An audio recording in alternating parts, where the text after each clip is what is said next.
এত রিস্ক নিয়ে ওকে শিবির করতে চাও? আমরা শিবির করতে আসলে আলিঙ্গন করে বাবা তাড়াতাড়ি শপথটা নে, না এরকম ভাবে শিবির করা যায়। আমরা বলে দেই শিবির করলে এই প্রতিকূলতা আছে, এরপরেও যদি শপথ নিতে চাও চিন্তা করো, শপথের আগে 1 মিনিট সময় দিলাম তোমাকে। এরপরে সে গভীরভাবে চিন্তা করে, আমার জানা মতে যত শত শপথ আমি দিয়েছি, শত শত হাজার হাজার শপথ দিয়েছি, একটা ছেলেকে পাই নাই যে ওইখান থেকে উঠে চলে গেছে যে না আমি শপথটা নিব না, এখন আমার খুব ভয় লাগে।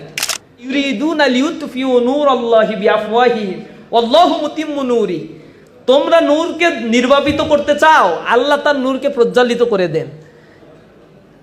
আল্লাহ রাব্বুল আলামিন আমাদেরকে বাঁচিয়ে রাখবেন, কারণ আমরা আল্লাহর গুণকীর্তন করি। দুনিয়ার কোনো মানুষের গুণকীর্তন কেচ্ছা কাহিনী করে আমরা আমাদের সময় ব্যয় করি না। কোন পীর সাহেব কোন গ্লাসে ফু দিয়ে বোমবাস্টিং করে ফেললো এগুলো বলা আমাদের কোনো বিষয়ের মধ্যেই নাই। আমরা বলি কোরআন এবং সুন্নাহ যা বলেছে, মা আতাকুমুর রাসূলু ফাখুযুহু ওয়া মা নাহাকুম আনহু ফান্তাহু।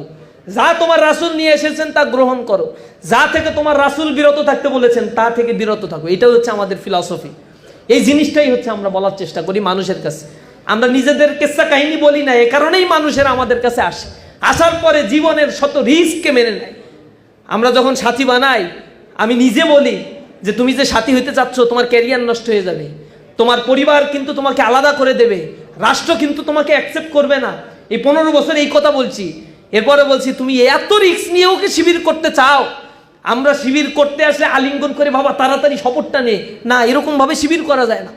আমরা বলে দেই শিবির করলে এই প্রতিকূলতা আছে, এরপরেও যদি শপথ নিতে চাও চিন্তা করো, শপথের আগে 1 মিনিট সময় দিলাম তোমাকে।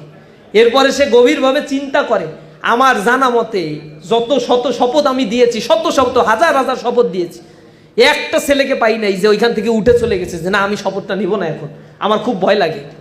বলছে না ভাই, জীবনের রিস্ক নেব, কারণ কোরআন প্রতিষ্ঠার জন্য দুনিয়াতে আসছি, দুনিয়াতে উদরপূর্তি করার জন্য আসি নাই।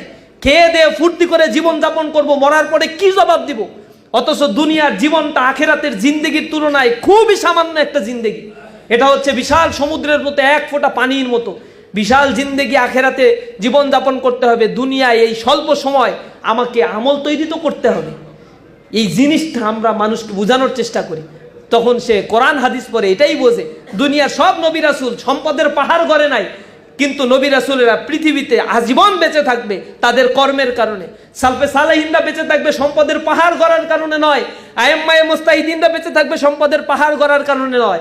মানবতার কল্যাণের জন্য কাজ করেছে, জীবন দিয়েছে, এ কারণে তাদেরকে পৃথিবী মনে রাখে। আর হামান, কারুন, সাদ্দাত, ফেরাউন, নমরুদদেরকে কেউ মনে রাখে না, কারণ তারা সম্পদের পাহাড় গড়েছিল।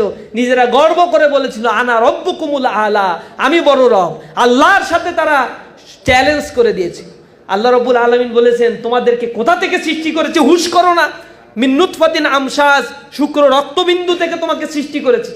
যে রক্তবিন্দু মানুষের শরীর থেকে নির্গত হলে গোসল ফরজ হয়ে যায়, সেখান থেকে তোমাকে সৃষ্টি করে তুমি আমার সাথেই কথা বলো, আমার বিরুদ্ধে অবস্থান নাও।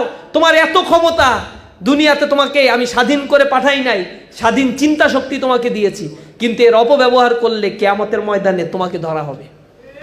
এই জিনিসটাই আমরা মানুষকে বোঝানোর চেষ্টা করি।